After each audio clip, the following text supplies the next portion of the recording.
Picture this. It's late afternoon on the island of Thera, around 1600 BC. The sun is dropping toward the horizon, painting the white stone buildings golden. A fisherman is mending his nets by the harbour, the same way his father did, and his father before him. Merchants are closing their shops in the narrow streets, rolling amphorae of olive oil into storage rooms. Children are playing in the courtyard of a house near the northern edge of town, their laughter echoing off painted walls that show dolphins leaping through azure waves. Nobody knows this is the last ordinary day they'll ever have. Within hours, maybe less, the entire island will explode with a force that makes modern nuclear weapons look like firecrackers. Everything these people have built, everything they've created, everyone they love, will be buried under 200 feet of volcanic ash. The sky will turn to fire, the sea will rise in walls of water taller than buildings, and then silence. A silence that will last for over 3,500 years. Here's what makes this story absolutely haunting. When archaeologists finally uncovered the buried city in the 1960s, they found everything. Houses with their roofs intact, pottery still sitting on shelves, food jars in the storage rooms, furniture, tools, stunning frescoes covering the walls, showing scenes of daily life, religious ceremonies, and a world so vivid and alive you can almost hear the voices. But they found almost no human remains, no bodies, no skeletons clutching each other in terror like at Pompeii. Just empty rooms and abandoned streets, as if everyone simply vanished. Where did they go? Did they escape? Did they have warning? And if they survived the eruption, what happened to them after? Because here's the really strange part. This wasn't just some isolated village. These people were part of the Minoan civilization, Europe's first great culture, the society that built palaces, developed sophisticated art, created networks of trade that stretched across the entire Mediterranean. After the eruption, something fundamental changed. The Minoans never fully recovered. Within a generation or two, their world was unrecognizable. This is the story we're diving into tonight. The eruption that buried an entire city and maybe ended a civilization. The mystery of Akrotiri, frozen in time like a Pompeii that nobody died in.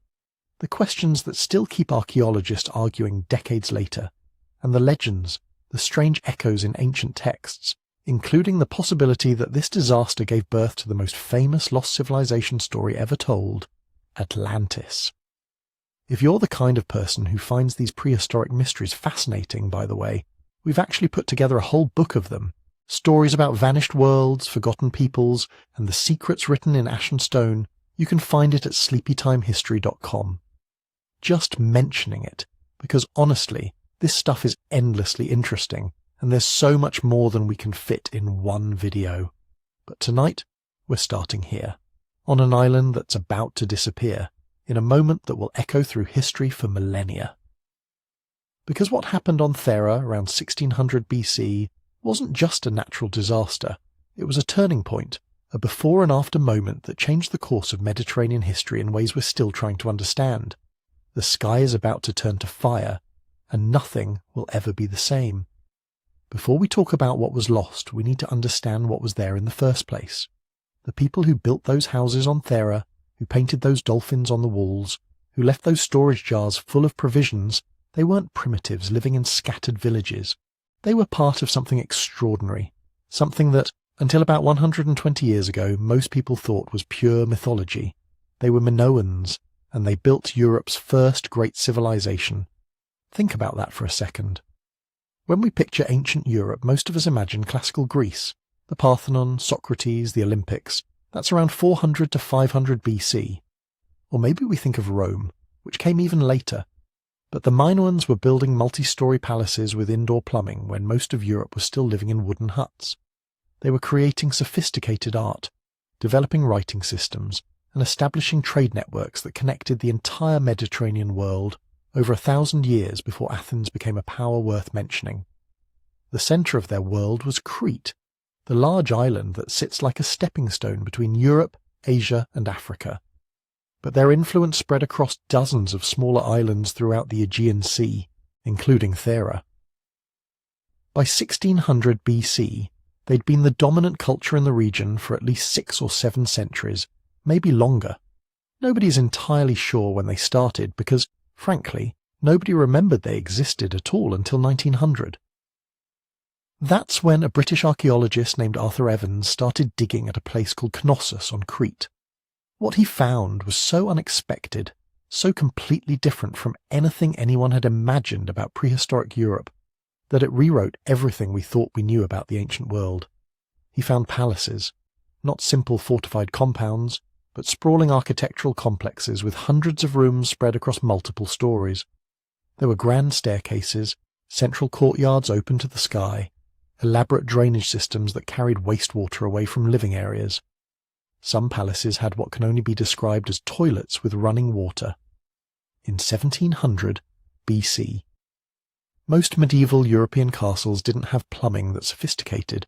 The walls were covered in frescoes, not crude paintings, but vibrant, detailed artwork showing bull-leaping ceremonies, religious processions, women in elaborate dresses with exposed breasts and intricate hairstyles, dolphins and flowers and octopuses rendered with an artistic sensibility that feels shockingly modern.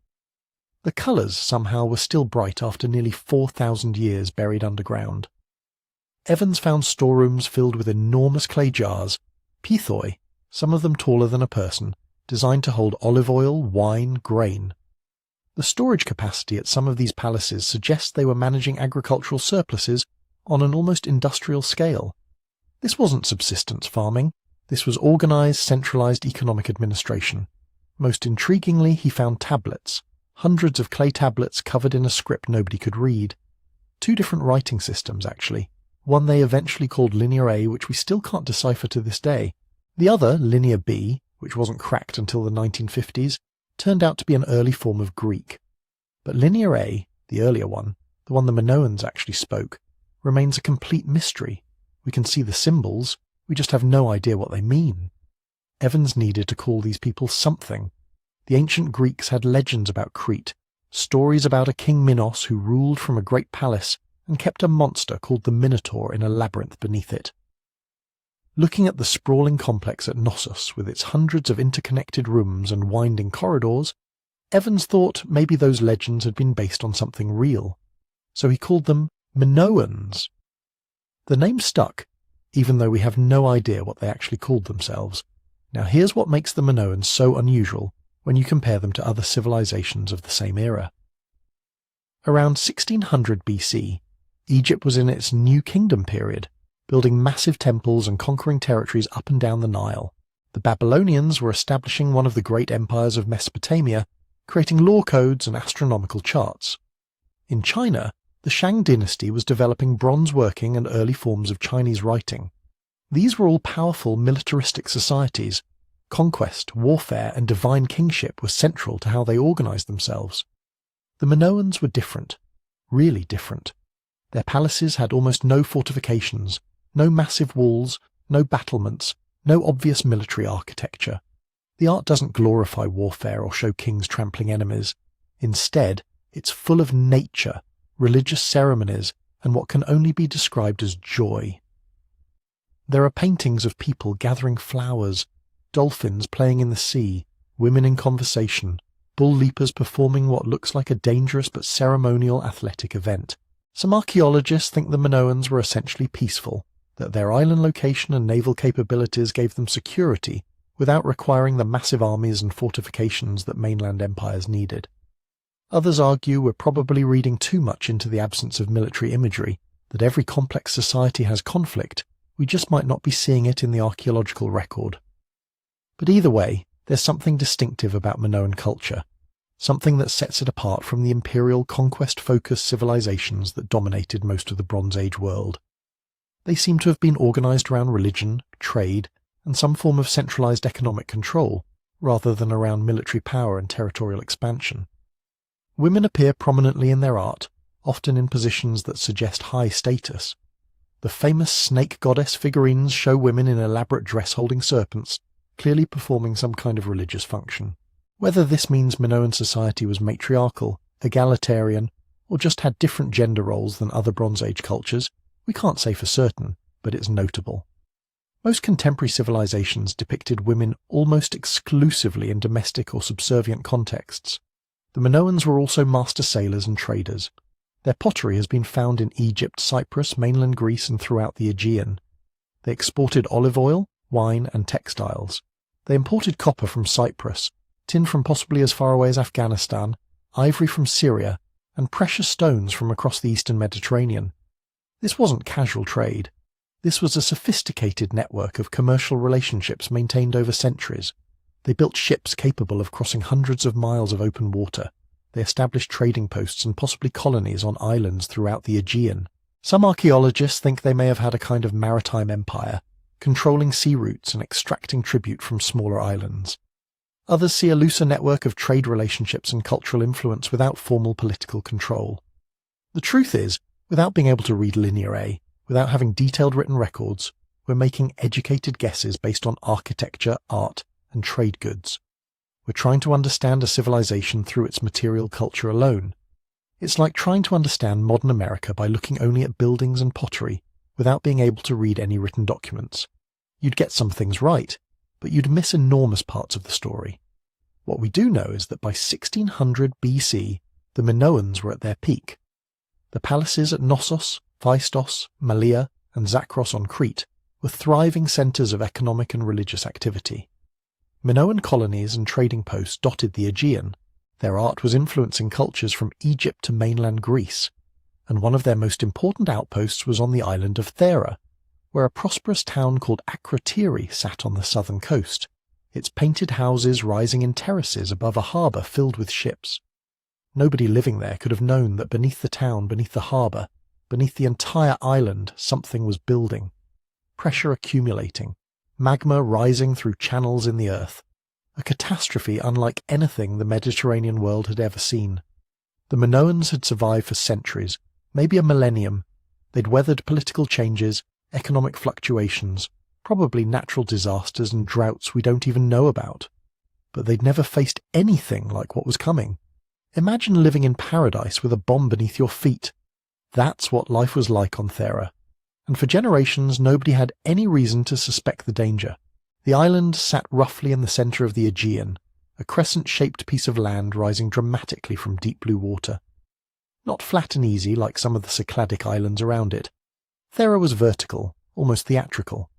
Cliffs soaring hundreds of feet above the sea, painted in layers of black, red and white volcanic rock. At the base of those cliffs, narrow strips of dark sand, and at the top plateaus covered in the kind of rich, dark soil that made farmers weep with gratitude. Because volcanic soil is different. It's not like normal dirt. It's mineral-rich, almost impossibly fertile. Crops that would struggle in ordinary earth thrived on Thera. Grapevines produced fruit so abundant you could export wine by the shipload. Olive groves grew thick and productive. Grain fields yielded harvests that could support not just farmers, but artisans, priests, merchants, entire urban populations who never touched a plough. This is why people live next to volcanoes, not out of ignorance or stubbornness, but because the land is generous beyond measure. And when a volcano hasn't erupted in living memory, when your grandparents and their grandparents never saw anything more threatening than an occasional earthquake, you start to think of it as just landscape, just home. The island's shape was different then, not the broken crescent that tourists visit today, but something closer to a full circle. At its centre was the caldera, though nobody called it that. It was a bay, a massive natural harbour enclosed by steep cliffs, protected from storms, deep enough for the largest ships, and the only entrance was a narrow channel on the west side, easily defended, easily controlled. If you wanted to build a trading empire in the Aegean, you'd design exactly this kind of harbour. Nature had already done it for you. Ships from Egypt could stop at Thera on their way north to mainland Greece. Vessels from the Levant could shelter there before making the longer crossing to Crete. Minoan merchants operating out of Akrotiri could provision ships, trade goods, gather information about markets and political situations across the entire eastern Mediterranean. The island wasn't just prosperous, it was strategically positioned at the crossroads of multiple trade routes.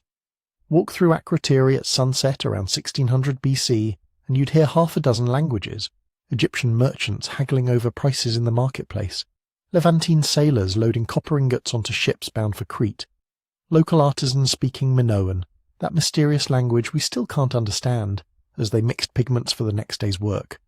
The town itself rose in terraces up from the harbour. Not the chaotic jumble you'd see in most Bronze Age settlements, but organised, almost urban in its planning.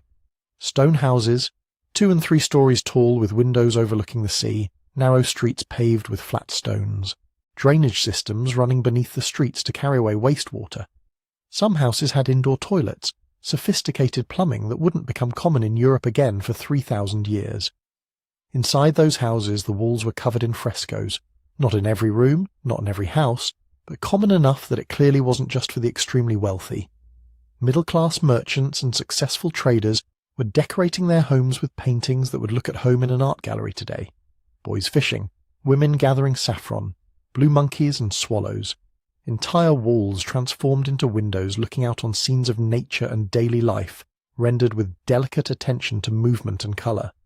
This wasn't survival, this was civilization in full flower. People weren't just meeting basic needs, they were creating beauty, developing sophisticated tastes, building social hierarchies based on trade connections and craft specialization. They were living well, but they were living on a volcano, and deep beneath them, forces they couldn't see and didn't understand were building toward a release. The Therans weren't completely ignorant of the danger. Nobody living in that region could be. The Aegean is geologically active. Earthquakes are common, sometimes violent enough to collapse buildings. They'd probably experienced tremors their entire lives. Maybe they'd even incorporated earthquake resistance into their architecture. Some of the walls at Akrotiri show sophisticated construction techniques, wooden beams embedded in stone to provide flexibility during seismic events. They might have noticed other things too. Sulfur smells near certain parts of the coast, hot springs that suddenly appeared or intensified, sections of beach where the water bubbled, changes in the behaviour of animals, birds avoiding certain areas, fish disappearing from parts of the harbour. But without a scientific framework for understanding what those signs meant, how would you interpret them? Maybe they were omens, messages from gods who needed to be appeased with proper rituals and offerings. Maybe they were just features of the landscape, natural variations that meant nothing in particular. People had been living on Thera for centuries. Generations had been born, lived and died on this island without witnessing any catastrophic eruption. Why would the next generation be different? Major volcanic eruptions are separated by vast stretches of time, thousands of years, sometimes tens of thousands. Long enough that collective memory fades, long enough that stories about past eruptions become myths, if they survive at all. Long enough that the landscape itself becomes familiar, trusted, home. So life continued. Ships came and went. Artisans painted their frescoes.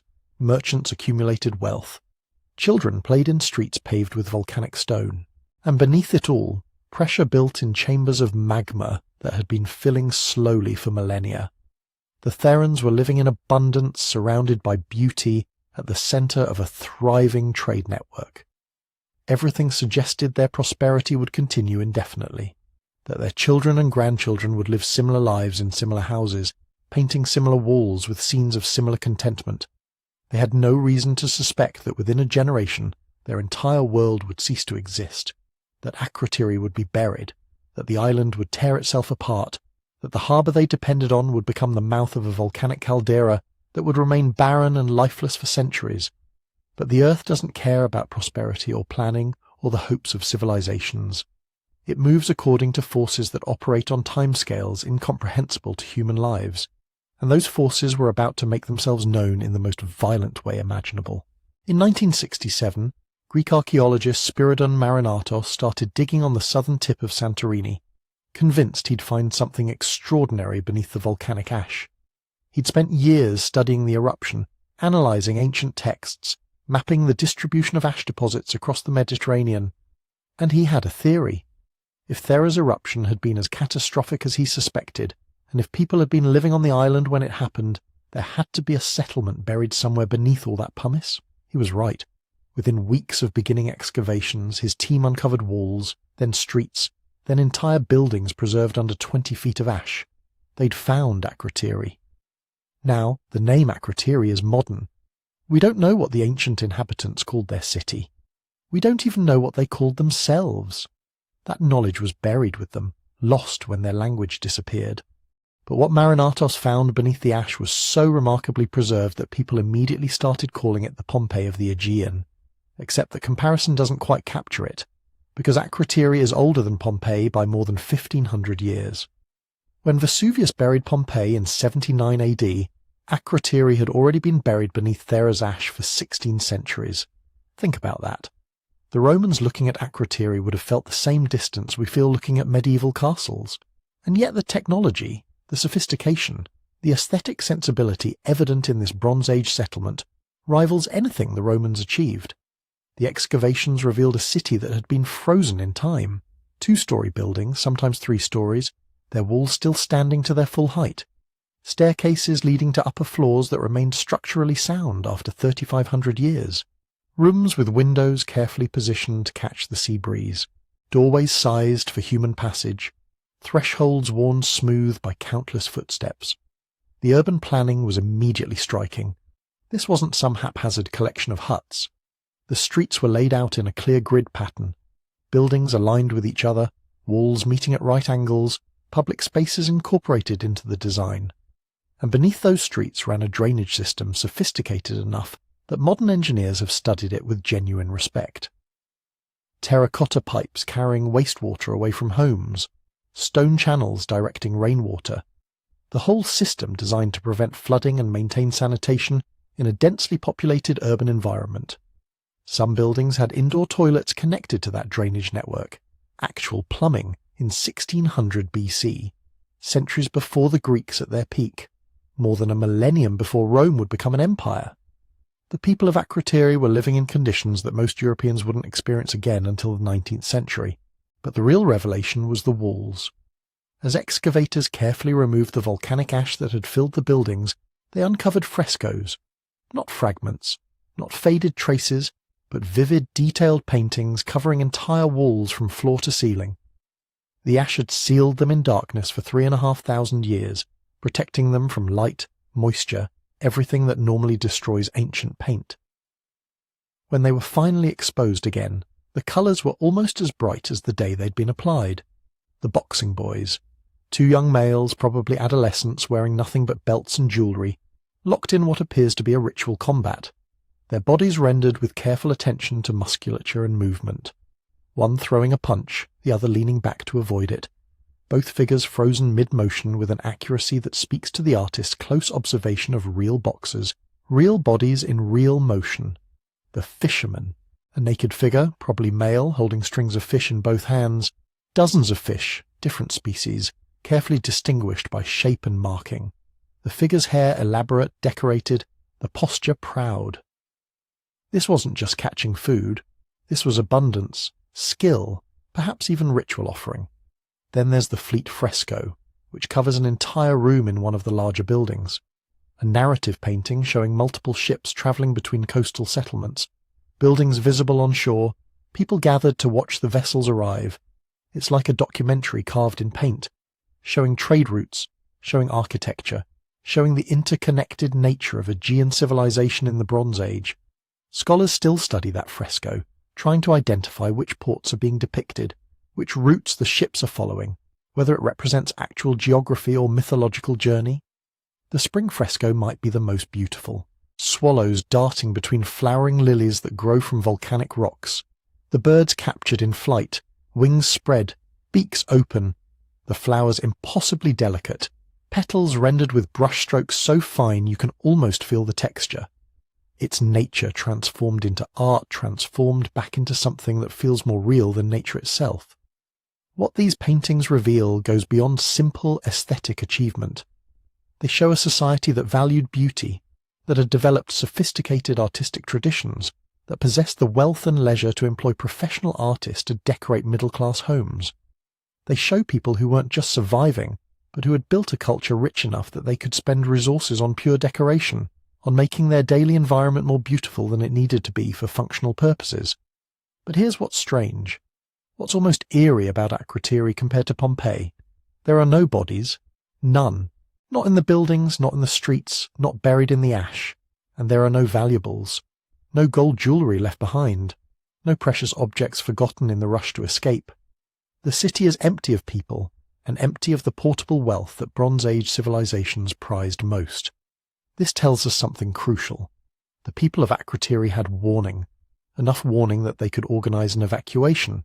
Enough time that they could pack their most precious possessions, gather their families, and leave in some kind of orderly fashion. Unlike Pompeii, where the eruption came so suddenly that people were caught mid-task, Akrotiri's inhabitants saw it coming. But where did they go? That's the question that haunts every archaeologist who works at the site. Did they board ships and sail to Crete? Did they scatter to other Aegean islands? Did they make it to safety? Or did they die somewhere else, swallowed by tsunamis or killed by falling ash on some other shore?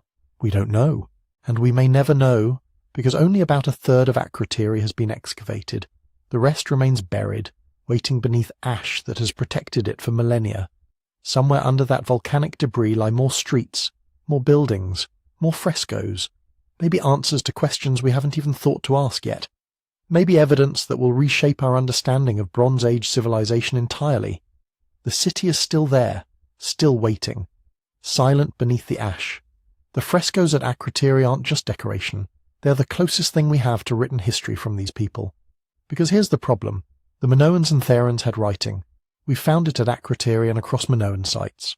A script called Linear A, inscribed on clay tablets, carved into stone, marking storage jars and religious offerings. We can see it. We can trace its development. We can identify it as a writing system distinct from later Greek scripts, but we cannot read it. Linear A remains one of the great unsolved puzzles of Bronze Age archaeology. There have been attempts at decipherment going back more than a century. Scholars have tried connecting it to every language family imaginable. Greek, Semitic, Anatolian, even pre-Indo-European languages whose existence we can only infer from place names and loanwords. Nothing works. The script has around 90 distinct signs, suggesting it's probably syllabic rather than alphabetic. Statistical analysis suggests the language beneath it has grammatical structures unlike anything in the surrounding regions. It's isolated, orphaned by time, a voice we can see but cannot hear. So we turn to the walls, and the walls speak volumes. The Fleet fresco is where you start understanding the scope of what these paintings reveal. It's a massive panoramic scene that wraps around an entire room in one of Akrotiri's larger buildings. 8 ships moving between settlements, the vessels rendered with extraordinary detail. You can count the oars, you can see decorative emblems on the prows. Some ships carry warriors with shields and spears, others seem to be purely ceremonial, decked with flowers and banners. The sea beneath them teems with dolphins, the creatures leaping through waves that are stylized but recognizable, each curl of foam carefully placed. The coastal towns in the background show 2-story buildings with windows and flat roofs. People stand on those roofs watching the fleet pass. Some wave. Some appear to be performing rituals or celebrations. In one section, women lean from windows, their hair elaborate, their clothing clearly expensive. In another, armed men line the shore in formation, perhaps honor guards, perhaps warriors being transported to some distant conflict. Scholars have spent decades trying to decode what this fresco actually depicts. Is it a historical event, a specific voyage commemorated in paint? Some researchers think it shows a military campaign, perhaps Theran or Minoan forces heading to support allies or suppress rivals somewhere in the Aegean. Others argue it's too ceremonial, too festive for warfare. They suggest it depicts a religious pilgrimage, ships carrying sacred objects or priestesses between ritual centers. Still others think it might be showing a seasonal migration, wealthy families moving between summer and winter residences on different islands. The truth is, we don't know. And that uncertainty makes the fresco even more haunting. It's showing us something that mattered enough to commemorate in a prominent household painting, something that required the labor of skilled artists working for weeks or months to complete. But the context that would make it comprehensible is lost. We're looking through a window into the past, but we're seeing a play performed in a language nobody speaks anymore. The women in these frescoes demand attention, not just in the Fleet fresco, but throughout Akrotiri's painted walls. They appear again and again, often in positions of apparent authority and importance. The saffron gatherers show elaborately dressed women collecting crocus flowers under the watchful eye of a seated goddess or priestess. Their movements are careful, ritualized. This isn't simple agricultural labor, it's ceremony, possibly connected to perfume production or religious offerings. In other frescoes, women participate in religious rituals, lead processions, sit in positions of honor while men stand or kneel nearby. They wear clothing that would have required incredible wealth, multiple layers of fabric, intricate embroidery, jewelry of gold and precious stones. Their hair is styled in complex arrangements that must have taken hours to create. Everything about their depiction suggests status, power, influence. This has led some archaeologists to argue that Minoan and Theran societies were matriarchal, or at least gave women far more authority than contemporary civilizations in Egypt, Mesopotamia, or the early Greek mainland. But we need to be careful about pushing that interpretation too far. These frescoes might depict religious contexts where women held special ritual roles, without necessarily extending that authority to political or economic spheres. Or they might show aristocratic women whose power came from wealth and lineage rather than gender equality as we'd understand it. Without texts, without additional context, we're reading tea leaves. Then there's the nature imagery that fills every available surface. Blue monkeys swing through landscapes of volcanic rock. Antelopes graze in stylized forests. Swallows and hoopoes dart between flowers. The detail is extraordinary. Species are identifiable. Individual flowers rendered with botanical accuracy. But here's the puzzle. Some of these animals don't belong in the Aegean. Blue monkeys are African. Certain antelopes depicted in the frescoes aren't native to Greece or the surrounding islands. So what are they doing on Theran walls? The most plausible explanation involves trade. By 1600 BC, Minoan ships were travelling regularly to Egypt, the Levant, possibly even down the African coast. They brought back exotic goods, ivory, ostrich eggs, animal skins, maybe even live animals as gifts for rulers or wealthy families. These creatures would have been remarkable enough to capture artistic imagination. Strange beings from distant lands, transformed into symbols of luxury and far-reaching power. Or maybe the artists themselves travelled. Maybe some had visited Egypt or sailed with trading expeditions to Cyprus and Syria. They could have sketched what they saw, brought those sketches home, incorporated foreign marvels into domestic art. The frescoes become travel documentaries, postcards from an interconnected Bronze Age world far more cosmopolitan than we usually imagine. But every answer raises new questions. Questions we cannot ask the people who painted these walls. Questions that Linear A might answer if we could only crack its code. Until then, we're left reading pictures like a civilization that lost its alphabet. Learning history from people who speak only in images, forever frozen mid-gesture, mid-ritual, mid-journey to destinations we can no longer name. The ground didn't give them much warning. Or maybe it did, and they understood exactly what it meant. Archaeological evidence from Akrotiri tells a story that unfolds over months, possibly years before the final eruption. A story written not in frescoes or Linear A tablets, but in the stones themselves, in how the buildings failed, in how people tried desperately to shore them up, in what they chose to take when they finally left. The earthquake damage is everywhere once you know what to look for. Walls that show clear signs of repair work, fresh plaster covering cracks that had split through older painted surfaces, buildings where entire sections were reinforced with timber props and stone buttresses, emergency construction that disrupted carefully planned architectural layouts, rooms that appear to have been abandoned mid-use, their contents hastily cleared, their doorways sometimes blocked with rubble. Most tellingly, there are houses where the ground floor was apparently given up entirely. Upper floors still show signs of habitation, but the lower levels were left to fill with debris from damaged walls and ceilings. People were living on top of partially collapsed structures, making do, refusing to leave despite increasingly obvious danger. This wasn't a single disaster.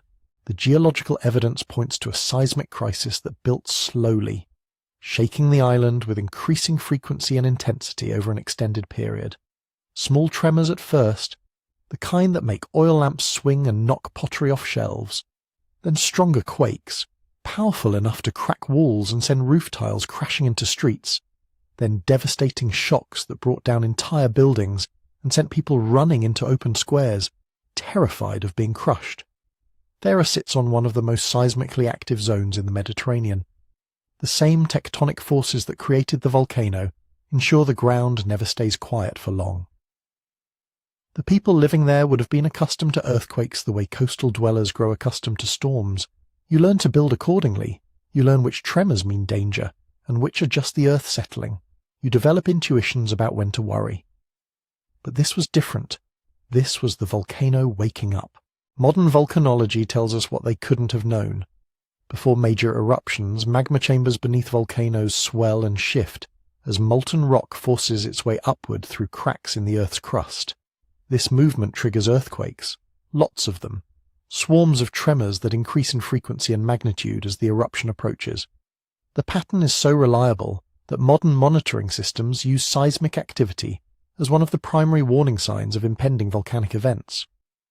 The Therans didn't have seismographs or geological surveys, but they had experience, they had cultural memory, they might have had stories passed down through generations about previous volcanic activity, coded warnings embedded in religious mythology, and they had the evidence of their own senses, the ground shaking with increasing violence, perhaps changes in the island's hot springs, the water becoming sulphurous or acidic, maybe small vents opening in the earth, releasing gases that killed vegetation or made people sick. At some point, someone made the decision to evacuate, or maybe multiple someones, each choosing their own moment when fear outweighed attachment to home. The archaeological evidence strongly suggests that by the time the final eruption occurred, Akrotiri was largely abandoned. No bodies have been found in the ruins, no treasure hoards left behind, no pottery storage jars still full of grain and olive oil. The houses were emptied systematically, deliberately, by people who had time to choose what to take and what to leave.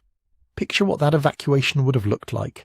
Families loading ships at the harbour, the vessels probably already crowded because if you're leaving Thera during a seismic crisis, everyone else has the same idea. Children clutching favourite possessions. Women wearing all their jewellery, every piece of gold and precious stone they own, because you can't pack wealth, you have to carry it on your body. Men arguing about whether to take furniture, tools, religious objects. How much can the boat hold?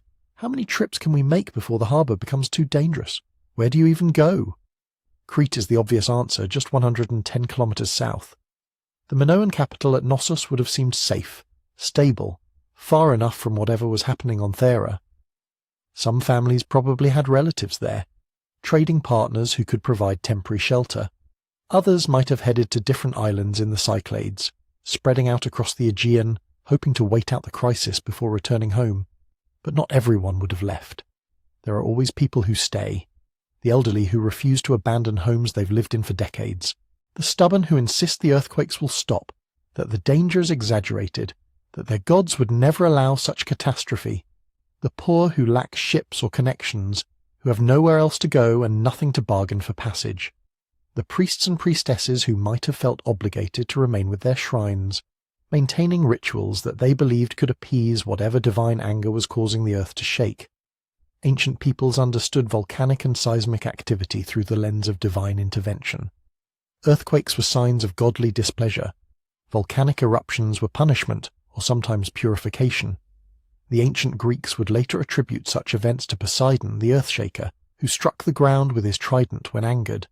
Similar beliefs probably existed among the Minoans and Therans, filtered through religious frameworks we can only partially reconstruct from archaeological evidence. If you believe the earthquakes were divine messages, evacuation becomes a religious decision as much as a practical one. Are we being warned to leave, or tested to see if we'll maintain faith? Should we flee or increase our offerings and prayers? For every family loading ships, there might have been another performing elaborate rituals, sacrificing precious animals, pleading with their gods for mercy. We'll never know their names. We'll never know how many stayed or exactly when the last person left. But somewhere in those final weeks or days, the island must have grown eerily quiet. Houses standing empty, their painted walls still brilliant, their storage jars cleaned out, their doors left open to rooms that would never be inhabited again. The earth continued to shake, the mountain continued to swell, and then the world broke open. Nobody who witnessed what happened next survived to write about it. At least nobody close enough to understand what they were seeing. The eruption of Thera began with what volcanologists call a Plinian phase, named after Pliny the Younger, who described Vesuvius in 79 AD. But what happened at Thera made Vesuvius look like a firecracker. The initial explosion sent a column of superheated gas, ash and pulverized rock screaming upward at velocities exceeding the speed of sound. Within minutes, this column had punched through the troposphere, through the stratosphere, reaching heights of 35, perhaps 40 kilometers into the sky. For context, modern passenger jets fly at about 11 kilometers. The eruption column from Thera reached 3 times higher. At that altitude, the ash began spreading outward, creating a mushroom cloud that would have been visible for hundreds of kilometers in every direction. The sun vanished. Not gradually, but suddenly, as if someone had snuffed out the brightest lamp in existence. Day became twilight, then twilight became darkness deeper than any natural night. Because this wasn't just blocking the sun, this was replacing the sky itself with a roiling mass of volcanic material that crackled with continuous lightning, static electricity generated by billions of ash particles grinding against each other in the superheated column. The sound would have been beyond comprehension. The 1883 eruption of Krakatoa in Indonesia was heard 4,800 kilometers away. People in Australia heard it as distant cannon fire. The eruption of Thera was at least as powerful, possibly more so. The explosion might have been audible across most of Europe, throughout North Africa, deep into the Middle East. A sound so massive that human ears couldn't properly process it. More felt as pressure waves that made your chest cavity vibrate than heard as normal noise. Volcanologists rate eruptions using the Volcanic Explosivity Index, or VEI, which measures the volume of material ejected. The scale goes from 0 to 8, with each number representing a tenfold increase in erupted material. Vesuvius in 79 AD was VEI 5, Krakatoa in 1883 was VEI 6, Mount Tambora in 1815, which caused the year without summer and global crop failures, was VEI 7. Thera clocks in somewhere between VEI 6 and 7, with estimates suggesting it ejected roughly 60 cubic kilometers of material into the atmosphere. To put that in perspective, Mount St. Helens in 1980 ejected about 1 cubic kilometer. Thera ejected 60 times that amount. The eruption didn't happen all at once. It unfolded in phases over hours, possibly days, each phase bringing new nightmares. After the initial Plinian column established itself, pumice began falling from the sky like apocalyptic snow. But this wasn't gentle. These were rocks, some the size of fists, heated to hundreds of degrees, raining down across the island and the surrounding sea with enough force to shatter roof tiles and punch through wooden ship decks. Any boat still in Theran waters would have been swamped, the pumice piling up so fast that vessels became top-heavy and capsized, their crews drowning in darkness under a sky of falling stone. The ashfall extended for hundreds of kilometers. Deposits have been found on Crete, on Rhodes, on the Turkish coast, across the eastern Mediterranean seabed. But close to Thera, the accumulation was measured in meters. The entire island disappeared under a blanket of white and grey pumice that buried buildings, filled valleys, transformed the landscape into an alien wasteland where nothing that had been recognizable remained. Then came the pyroclastic surges. These are the true killers in major eruptions. When the eruption column becomes unstable, portions of it collapse, sending superheated avalanches of gas and ash screaming down the volcano's flanks at speeds approaching 700 kilometers per hour. The temperature inside these surges can exceed 1,000 degrees Celsius. Nothing organic survives, not people, not animals, not buildings, not forests. The surge at Pompeii killed everyone who remained in the city within seconds. The heat so intense it vaporized soft tissue and boiled brain matter inside skulls. The surges at Thera would have been larger, hotter, faster. Multiple surges probably swept across different parts of the island as the eruption continued, each one generated by a partial column collapse. They raced across the buried landscape, following valleys, channeling between hills, their momentum carrying them out across the sea surface for kilometers before they finally dissipated. Any ships fleeing the eruption would have been overtaken, their crews dead before they understood what was happening, the vessels themselves potentially set ablaze by the superheated gases. And then the caldera collapsed.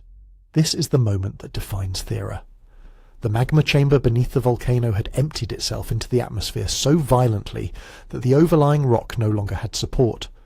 The mountain didn't just explode, it fell inward, the entire central portion of the island dropping into the void left by the evacuated magma chamber. The collapse was catastrophic, sudden, dropping cubic kilometers of rock into a space that had been occupied by molten material moments before. When caldera collapses happen, the sea rushes in. The geological evidence shows that seawater poured into the collapsing magma chamber, flash vaporizing on contact with molten rock, generating secondary steam explosions that added their energy to the ongoing eruption. The interaction between seawater and magma produces what volcanologists call phreatomagmatic eruptions. characterized by even more violent explosive phases as superheated steam rips through overlying rock. The final configuration left roughly half the island gone. Where there had been mountains, there was now a caldera, a basin flooded by the sea, surrounded by crescent-shaped remnants of the original island. Thera had essentially destroyed itself, consuming its own heart in the process of emptying its guts across the eastern Mediterranean. The atmospheric effects began immediately and lasted for years. The caldera collapse didn't just destroy what remained of Thera, it displaced an almost incomprehensible volume of water. Think about what happens when you drop a rock into a bathtub. Now imagine that rock is several cubic kilometers of island dropping hundreds of meters in a matter of minutes. The water has to go somewhere. It went everywhere. The tsunamis generated by Thera's collapse remain a subject of intense scientific debate, partly because the evidence is scattered, and partly because the physics involved operate at scales we rarely observe in modern times. Conservative estimates suggest waves between 35 and 50 feet high, radiating outward from the collapsed caldera. More dramatic reconstructions propose waves reaching 100 to 150 feet, though these numbers are contentious. What isn't debatable is that massive walls of water spread across the eastern Mediterranean at speeds approaching 400 kilometers per hour, and that the first place they hit was Crete. 70 miles! That's all the distance that separated northern Crete from Thera. At tsunami speeds, that's roughly 10 minutes. 10 minutes from caldera collapse to impact. There would have been no warning anyone could understand.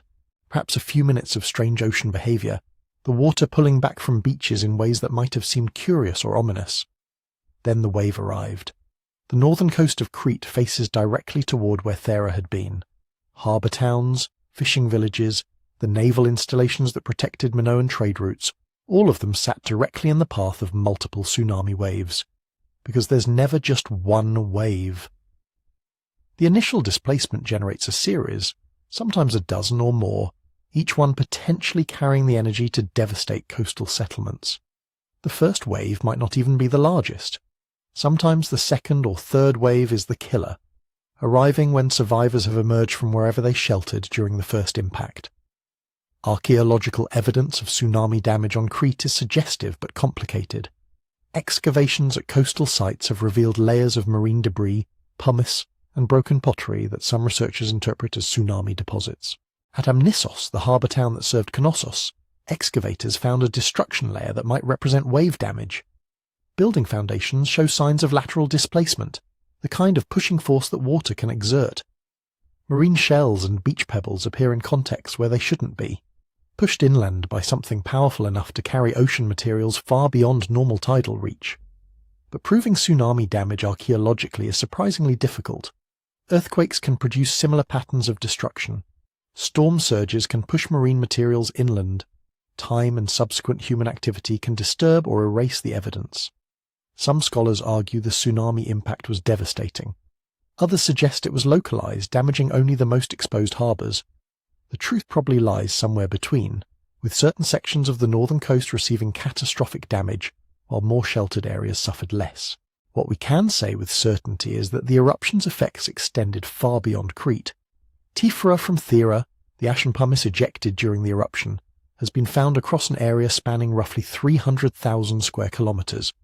Deposits appear in cores taken from the eastern Mediterranean seabed. They've been identified on roads, on the Turkish coast, in layers of sediment along the Nile Delta. The ash signature even appears in ice cores from Greenland, frozen atmospheric fallout preserved in annual snow layers that accumulated 3,600 years ago. This was a truly regional catastrophe, one whose atmospheric effects touched continents. But perhaps the most immediate and lasting damage wasn't to people or buildings, it was to the networks that connected them. The Bronze Age Mediterranean operated as an integrated economic system, not politically unified, but economically interdependent in ways that might seem surprisingly modern. Tin from Afghanistan combined with copper from Cyprus to create bronze in workshops across the region. Cedar from Lebanon built ships that carried grain from Egypt, olive oil from Crete, wine from Greece, purple dye from the Levantine coast. Trade routes crisscrossed the sea, connecting dozens of civilizations in a complex web of exchange that made everyone richer and more vulnerable simultaneously. Thera's eruption attacked the infrastructure of this system. Harbours on Crete and possibly other nearby islands suffered direct damage from tsunamis. Ships at sea when the eruption began either sank under falling pumice or were swamped by the waves that followed. But perhaps more significantly, the eruption filled vast stretches of the eastern Mediterranean with floating pumice. Modern eruptions have produced pumice rafts that persist for months, creating navigation hazards that can damage ship hulls and making familiar sea routes temporarily impassable. After Thera, maritime trade would have faced months, perhaps years, of disruption, as the pumice fields slowly dispersed and damaged ports were rebuilt. This matters because it helps explain why the Minoan collapse, if it was connected to Thera, wasn't instantaneous. Civilizations don't usually end in a day. They unravel over decades as damaged systems fail to recover, as trade networks break down, as the economic surplus that supported palaces and administrators and scribes gradually disappears. But here we encounter a problem that has bedeviled researchers for decades. When exactly did this happen? The question sounds simple, it's anything but. Tree ring data from ancient logs in Turkey and Ireland show a major growth disruption around 1628 BC, consistent with volcanic cooling. Ice cores from Greenland show an ash layer dated to roughly the same period, but Egyptian chronology, based on king lists and astronomical observations recorded in ancient texts, suggests Thera erupted closer to 1500 BC, perhaps as late as 1450 BC. That's a difference of 130 to 180 years. In human terms, that's 5 or 6 generations. In historical terms, it's the difference between cause and coincidence. If Thera erupted around 1628 BC, it preceded the major Minoan palace destructions by several decades. If it erupted around 1500 BC, it aligns almost perfectly with the archaeological evidence of widespread destruction across Crete. The scientific evidence favours the earlier date. The historical evidence favours the later one. And researchers continue arguing about which is correct, because the answer determines whether we're looking at the smoking gun that killed a civilization or just one disaster among many that a society somehow survived before succumbing to something else entirely. Here's the thing about civilizational collapse. It almost never happens the way we imagine it. We want neat narratives, clear causation, the moment when everything changed. A volcano erupts, cities fall, civilization ends. Clean, simple, satisfying. But history doesn't work that way. History is messy, ambiguous, full of cascading failures and multiple causes overlapping in ways that make it almost impossible to say this was the thing that killed them. The Minoans didn't disappear overnight. That's the first thing to understand.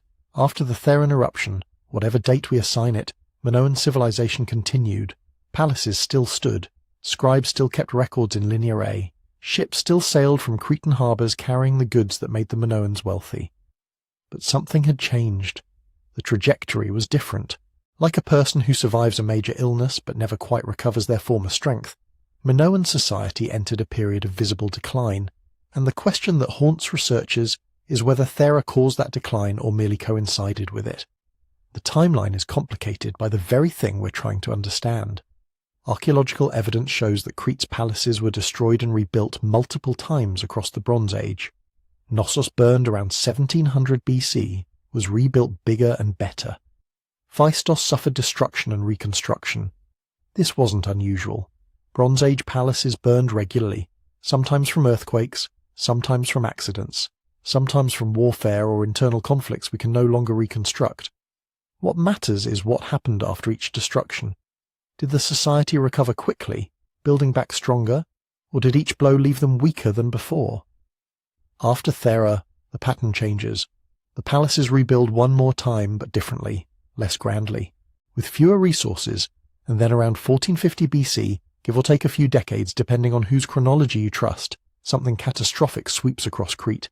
Nearly every major palace site shows evidence of violent destruction. Fire layers, collapsed walls, smashed pottery, and most tellingly, when these sites are reoccupied, the culture that moves in looks fundamentally different from what came before. So what happened? 3 main theories have dominated the debate for decades, each with compelling evidence, each with significant problems. The volcanic theory argues that Thera delivered a fatal blow from which the Minoans never recovered. Not immediately, but through a cascade of interconnected failures. The tsunamis damaged coastal infrastructure. Ashfall contaminated agricultural land. The The disruption of trade networks cut off access to crucial resources. Perhaps most importantly, the psychological impact of watching an entire island explode and vanish might have shattered confidence in Minoan leadership. Bronze Age rulers derived legitimacy partly from their perceived ability to maintain cosmic order. A disaster on Thera's scale might have been interpreted as divine judgment, undermining the religious authority that held palace societies together. This theory has the advantage of dramatic explanatory power. One catastrophe, multiple devastating consequences spreading through an interconnected system. But it has problems too. The timing issue keeps getting in the way.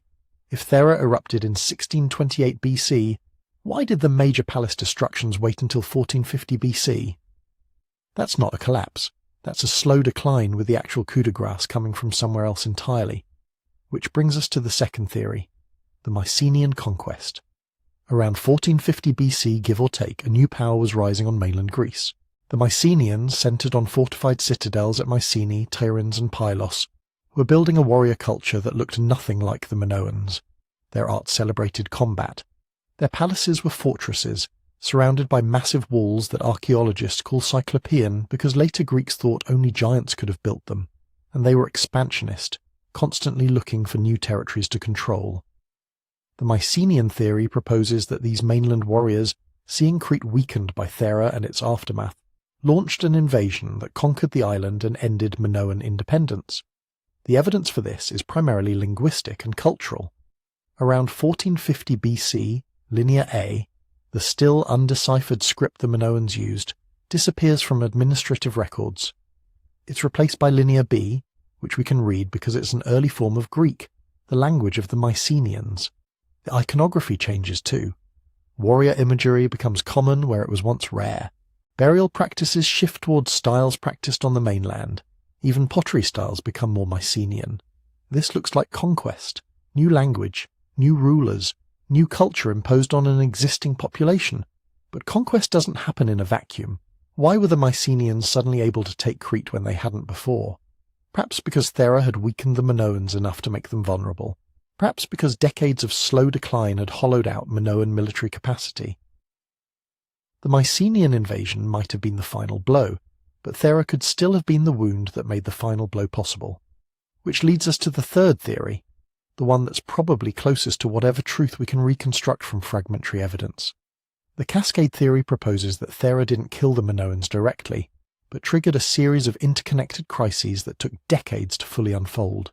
Agricultural problems from ashfall, trade disruptions that never fully recovered, political instability as damaged palace centres competed for dwindling resources, possibly internal conflicts between palace territories trying to survive in increasingly difficult conditions. The Minoans didn't die from the eruption, they died from everything that came after, from the slow unravelling of systems that had made their civilization possible. And then, when they were at their weakest, when decades of cascading failures had left them unable to defend themselves effectively, the Mycenaeans arrived and took what remained. But here's what frustrates researchers and fascinates everyone else. We don't actually know. The Minoans left no texts explaining what happened to them, because we can't read Linear A. Everything we think we know comes from material evidence, changed pottery styles, different burial practices, destruction layers in archaeological excavations. We're reconstructing a civilization's death from objects they left behind, trying to read history in broken walls and burnt wood, and the sudden appearance of a foreign script in administrative records. It's like trying to solve a murder when all you have is the physical evidence and every witness is dead. But what if someone did write it down? What if somewhere in the ancient world someone recorded the story of a great island civilization destroyed by fire and water in a single day and night? What if that story survived, distorted and transformed by centuries of retelling, until it became something we still argue about today? Around 360 BC, the Greek philosopher Plato sat down to write two dialogues, the Timaeus and the Critias. He was exploring questions of ideal societies, justice, the relationship between humans and the divine. To illustrate his points, he told a story. A powerful island civilization, he wrote, once existed beyond the Pillars of Hercules, Atlantis. They were technologically advanced, wealthy beyond measure, builders of magnificent cities with concentric rings of water and land. They commanded a vast empire. but they grew arrogant, corrupt, offended the gods, and so, in a single day and night of catastrophic earthquakes and floods, their entire island sank beneath the waves and vanished completely. Every person, every building, every trace of their civilization swallowed by the sea. Now, Plato claimed he got this story second-hand, passed down through family connections to the Athenian lawgiver Solon, who had supposedly heard it from Egyptian priests during travels in Egypt.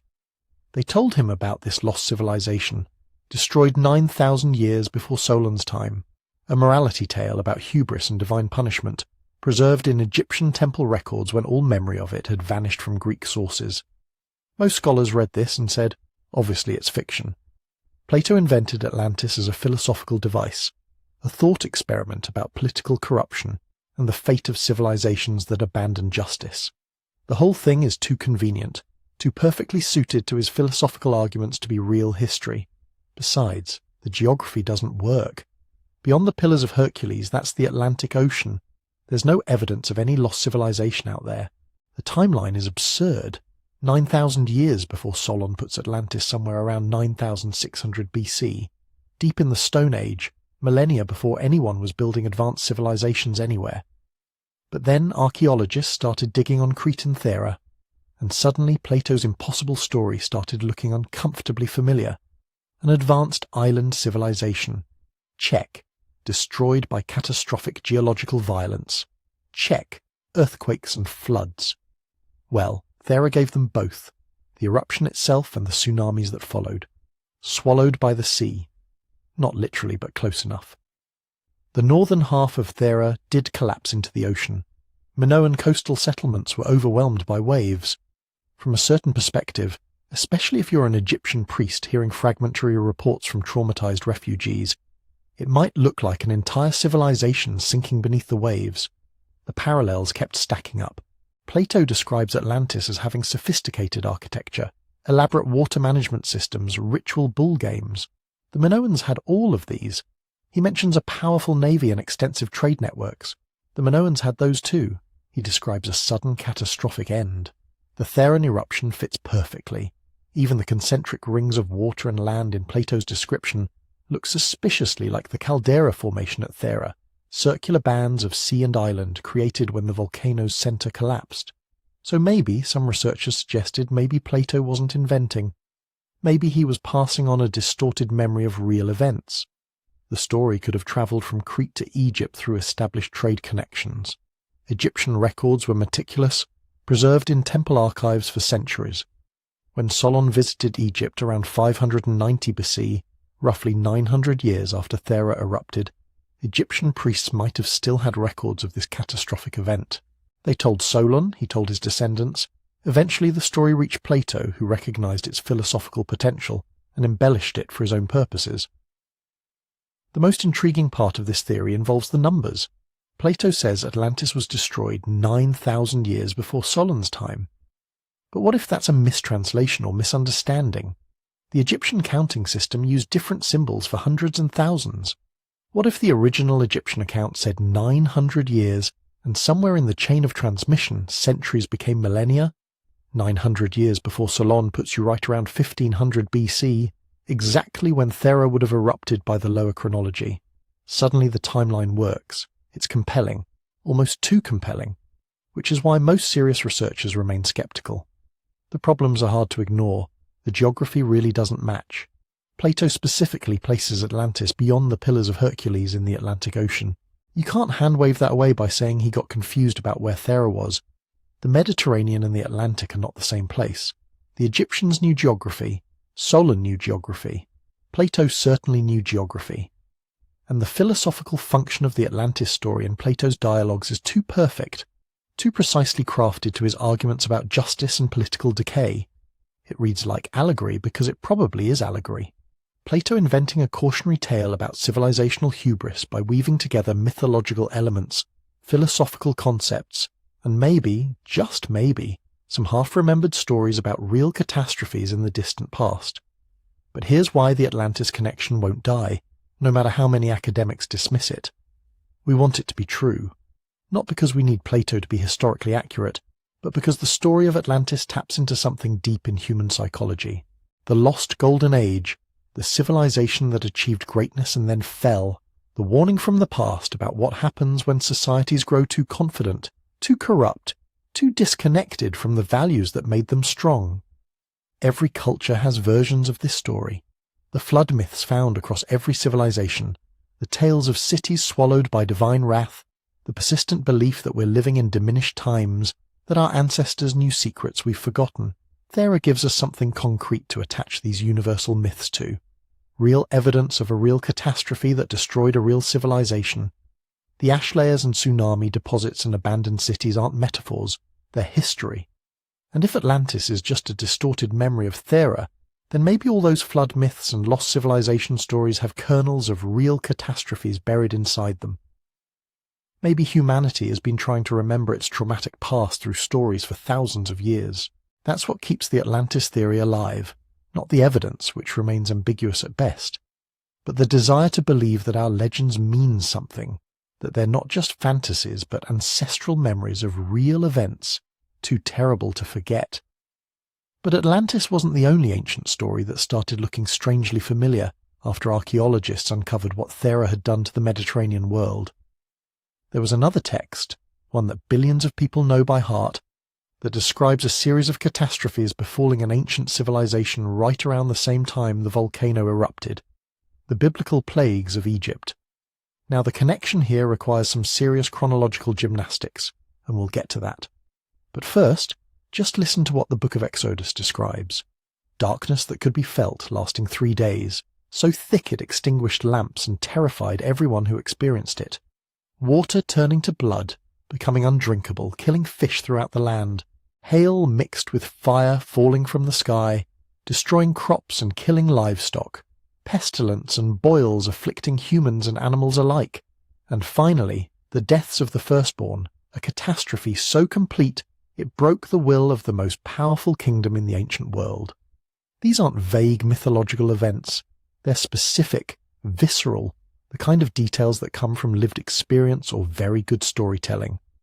And if you know anything about what volcanic eruptions do to the areas surrounding them, they start sounding uncomfortably plausible. Volcanic ash clouds can create darkness during daytime that lasts for days, thick enough to block the sun completely, oppressive enough that people described it as tangible, something you could feel pressing against you.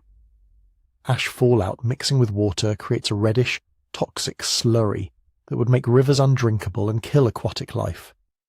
Volcanic lightning during eruptions creates the appearance of fire falling from the sky.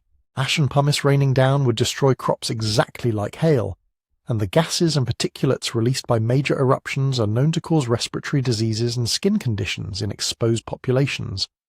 Every single plague described in Exodus has a potential volcanic explanation. The question is whether the timing works, whether the Thera eruption could have affected Egypt, and whether anyone actually recorded it happening. The distance seems prohibitive at first. Thera to the Nile Delta, that's roughly 500 miles. Can a volcanic eruption really affect a region that far away? The answer is absolutely yes, if the eruption is large enough. The 1815 eruption of Tambora in Indonesia created global climate effects. Ash from major eruptions has been found thousands of miles from their source. The Thera eruption was smaller than Tambora but still massive, and Egypt is downwind of the Aegean when Mediterranean weather patterns run their normal course. Tephra particles from Thera have been found in Nile Delta sediment cores. Not in huge quantities, but they're there. Proof that ash from the eruption reached Egyptian territory. The tsunamis generated by the eruption would have struck Egypt's northern coast.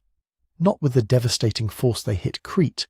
The distance and the coastal geography would have dampened them considerably, but enough to cause flooding and destruction in coastal settlements. And the climatic effects of the eruption, cooling temperatures, disrupted rainfall patterns, agricultural failures, those would have spread across the entire eastern Mediterranean region. So the mechanism is plausible. A major eruption on Thera could absolutely have caused darkness, water contamination, agricultural disaster, and disease outbreaks in Egypt. The problem is the dating. Biblical chronology, when you try to work backwards from datable events, puts the Exodus somewhere between 1450 and 1200 BC, depending on which scholarly interpretation you follow. The Thera eruption happened around 1600 BC, or possibly as late as 1500 BC if you accept the lower chronology. The windows might overlap, barely, if you squint hard enough and accept the most generous interpretations on both sides. But most historians remain unconvinced. The correlation requires too much flexibility with the dates, too many assumptions about what the biblical text means and when it was describing. There's another Egyptian text, though, one that doesn't have the religious and cultural baggage of biblical interpretation, the Ipuwer Papyrus. It's a strange document, a series of lamentations describing Egypt in a state of complete chaos. The river is blood, people refuse to drink from it, the land is desolate, crops fail everywhere, plague sweeps through the population, the social order collapses entirely, slaves rebel, the poor become rich, the rich become poor, everything turns upside down. It reads like an eyewitness account of national catastrophe, and some researchers have suggested it might be describing the same events as the Exodus plagues, possibly caused by the Thera eruption. The problem, again, is dating. The Ipuwer Papyrus is notoriously difficult to place chronologically. The surviving copy dates to the 13th century BC, but scholars think it's copying a much older text, possibly from the Middle Kingdom period, somewhere around 2000 to 1800 BC. That's too early for Thera by any chronology.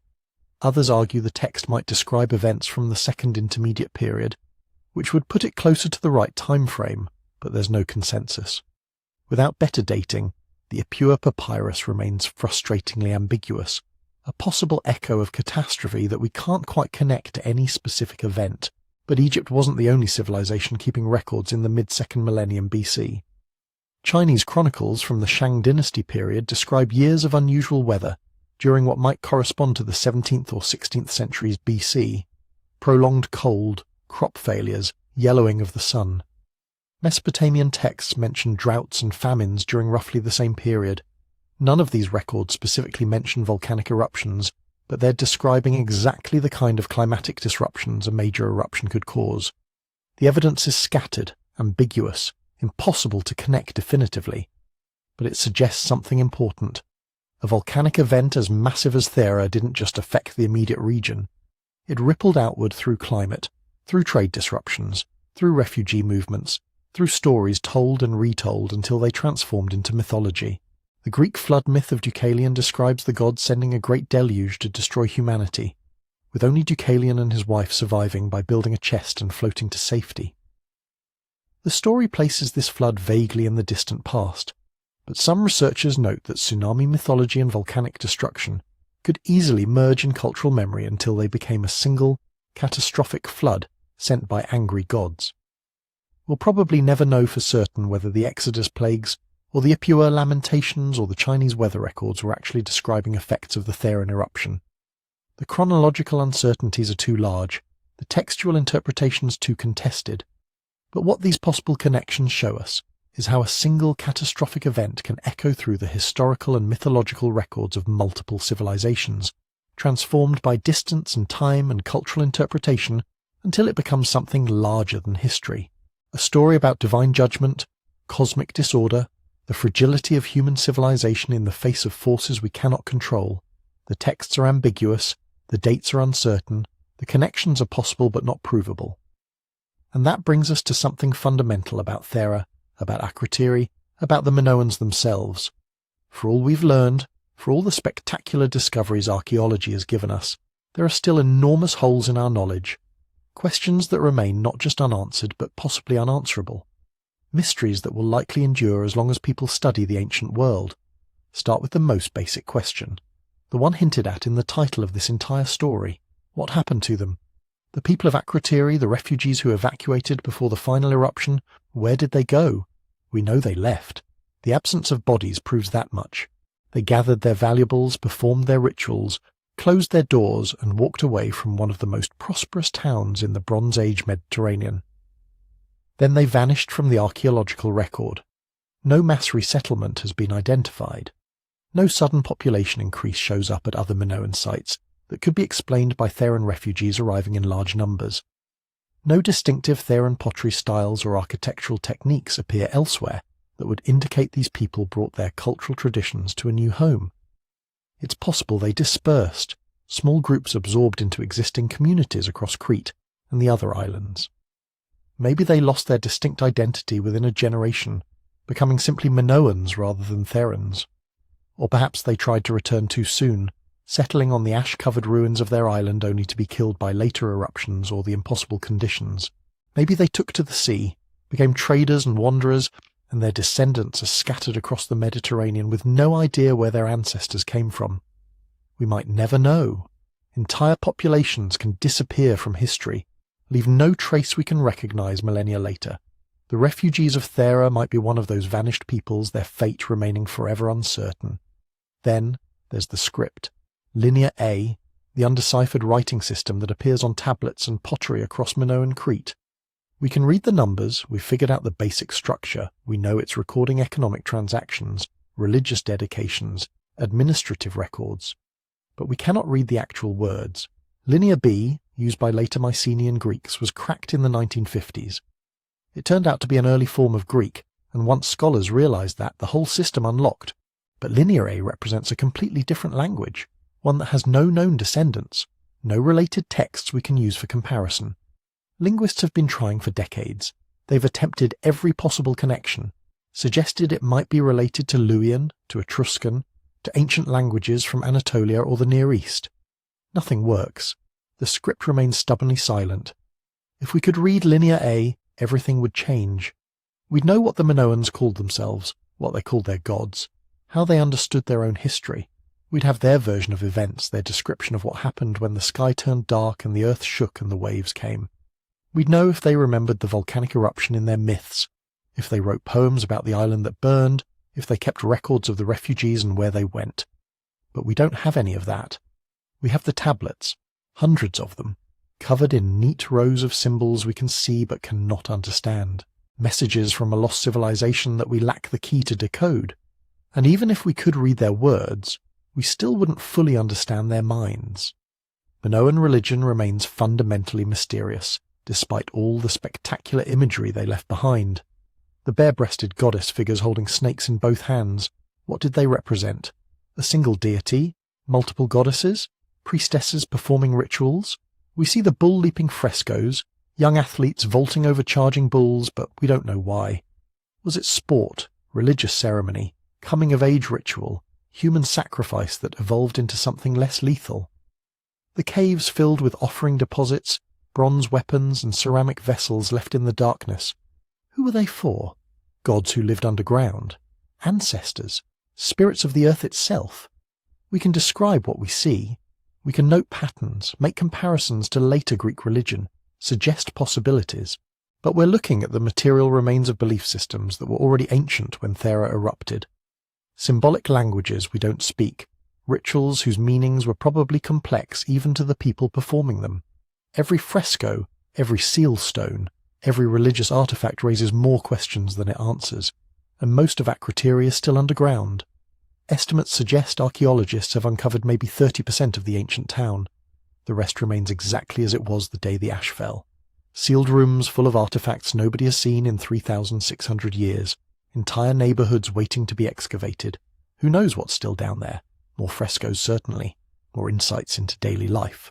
Possibly texts that could help crack Linear A, though that's probably hoping for too much. Maybe structures that could answer questions about Minoan politics, architecture, social organization. Or maybe just more beautiful ordinary things, more evidence of lives interrupted. The same is true across Crete, across the Aegean, across the entire Bronze Age Mediterranean world. Most sites are partially excavated at best. Knossos, Phaistos, Malea, the great Minoan palaces, they've been studied for over a century and they still hold secrets in unexcavated wings and unexplored storage rooms. And those are the sites we know about. How many remain undiscovered, buried under modern cities or farmland or simply never found because nobody thought to look there?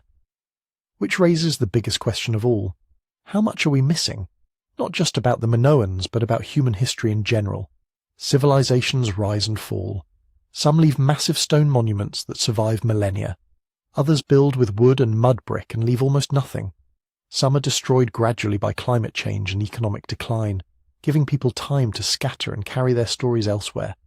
Others end suddenly in fire or flood or volcanic fury, populations destroyed or dispersed before they could pass on their knowledge. How many sophisticated cultures have existed that we know nothing about? How many languages have been spoken that left no texts? How many technological achievements, artistic traditions, philosophical systems have been lost completely? The ocean floors hold secrets that will never be recovered. Coastal settlements drowned by rising seas after the Ice Age. Islands that might have been home to thousands now hundreds of feet underwater. Jungles have swallowed entire cities in Southeast Asia and Central America. Deserts cover ruins across North Africa and the Middle East. We find new sites constantly, rewrite history with each discovery, and the more we find, the more we realize how much we don't know. Today, millions of people visit Santorini every year. They arrive by cruise ship and ferry, climb the switchback paths to the whitewashed villages perched on the caldera rim, take photographs of blue-domed churches against impossibly blue sea. They watch the sunset from Oya, drink wine on terraces overlooking the volcanic crater, swim in the warm Aegean waters. Most have no idea they're standing on the edge of one of history's greatest natural disasters, that the picturesque crescent-shaped island they're admiring is actually the shattered remnant of a mountain that exploded 36 centuries ago. That beneath the hotels and restaurants and souvenir shops lie the ruins of a civilization buried in ash. The caldera itself is the visible scar. That massive semicircular bay isn't a natural harbour. It's the collapsed magma chamber, the void left when millions of tons of rock and pumice were ejected into the atmosphere. The islands at its centre, Paleokameni and Neokameni, dark volcanic humps rising from deep water, those are new. They didn't exist when the Minoans lived here. They're the volcano rebuilding itself, layer by layer, eruption by eruption, over the past 2,000 years. And it's still active, still growing. The Kameni Islands are monitored constantly, networks of seismographs and GPS stations tracking every tremor, every millimetre of ground deformation. Scientists measure gas emissions from fumaroles, analyse the chemical composition of hot springs, watch for any sign that magma might be rising again toward the surface. The volcano isn't done, it's just resting. The last significant eruption was in 1950. Small by Bronze Age standards, barely a footnote really, but enough to remind people that the earth beneath Santorini is very much alive. There have been others, a major sequence in the 1920s, eruptions in the 18th and 19th centuries that built much of Nea Kameni. Each time, the volcano announces itself, reshapes the landscape slightly, then goes quiet again, waiting. Geologists think another eruption is inevitable, not necessarily soon, not necessarily large. Volcanic systems work on timescales that make human lifespans irrelevant, but the magma chamber is refilling. Slowly, incrementally, the pressure is building again. Thousands of years from now, maybe tens of thousands, Santorini might erupt again with the force it showed in 1600 BC. The current islands could be blown apart, new ones could form, the cycle continues. Meanwhile, archaeology continues too. Akrotiri remains partially open to visitors, though excavation has been slow and careful since a roof collapse in 2005 killed a tourist and reminded everyone how dangerous this work can be. The site is now covered by a massive protective structure, a modern roof over ancient ruins, allowing preservation and study while keeping the volcanic ash from eroding further. But excavation isn't the only tool anymore. New technologies are offering possibilities that would have seemed like science fiction even 20 years ago. Ground-penetrating radar can image buried structures without digging. LiDAR can map subtle topographic features that might indicate hidden buildings. Satellite imagery and multispectral analysis can detect archaeological sites from space. These methods hold particular promise for Santorini, where excavation is so difficult and dangerous. Maybe we can map the rest of Akrotiri without ever putting anyone at risk in underground tunnels filled with unstable ash. There's hope that other settlements might be discovered. Akrotiri was just one town on an island that probably held several. Where were the others? Are they still there, sealed under the pumice, or were they completely destroyed in the eruption?